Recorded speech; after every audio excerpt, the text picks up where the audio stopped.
পশ্চিম এশিয়ায় যুদ্ধের আঁচ, চড়ছে জ্বালানির দাম, ভারতীয় শেয়ার বাজারে হাহাকার। সকালে সেন্সেক্সে পতন, ১,৭০০ পয়েন্টের বেশি পড়ল শেয়ার সূচক। ৭৩,০০০ পয়েন্টেরও নিচে নেমেছে সেন্সেক্স। ৫৬২ পয়েন্ট পড়েছে নিফটি, নামল ২২,৫০০ পয়েন্টে।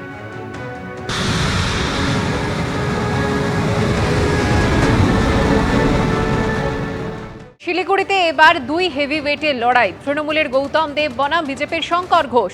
শিলিগুড়িতে প্রচারে বের হলেন সেখানকার তৃণমূল প্রার্থী গৌতম দেব।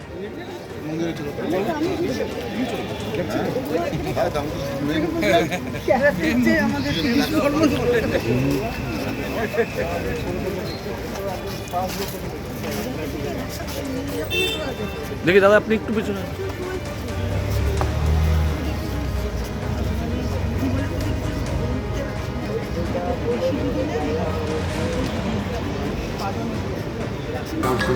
আপনি তো বলবেন, আপনি তো আমাদের একটা প্রতিনিধিত্ব, আপনি বলতে এখানে আমি এসেছিলাম আপনাকে আমি বলি, আপনি জানেন যে পুরসভা ভারতবর্ষের মধ্যে প্রথম গাছ তুলে প্রতিস্থাপন করে প্রায় ২৫০ থেকে ৩০০ গাছ বাঁচিয়েছে।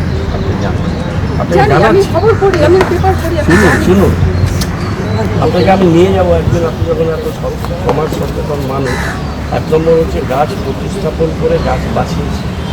সে ভিক্টরগড়ের দার্জিলিং মোড়ে যে গাছগুলো কেটেছে, এটা ন্যাশনাল হাইওয়ে অথরিটি অফ ইন্ডিয়ার পরে।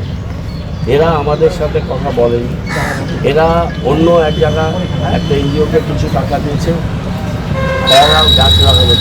তাদের সাথে আমি বহু মিটিং করেছি, তাদের বলেছিলাম যে এখানে সমস্ত গাছ প্রতিস্থাপন করা। পাশাপাশি শিলিগুড়িতে এদিন প্রচারে বেরিয়ে পড়লেন বিজেপি প্রার্থী শঙ্কর ঘোষ। দেখা করলেন এলাকার মানুষজনের সঙ্গে।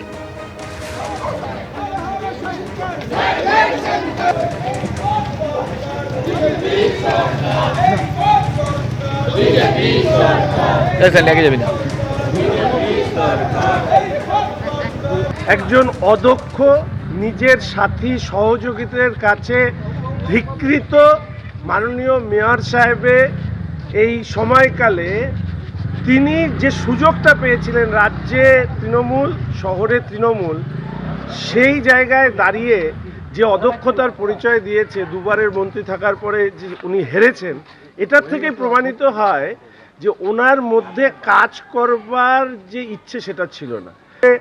তৃণমূলের সরকারের পতনের সাথে সাথে এই যে বোর্ড আছে, সেই বোর্ডও ভেঙে যাবে, কারণ বোর্ডের অভ্যন্তরেই গৌতম দেবকে নিয়ে, মাননীয় মেয়র সাহেবকে নিয়ে ভীষণভাবে দ্বন্দ্ব আছে। এবিপি আনন্দ, এগিয়ে থাকে, এগিয়ে রাখে।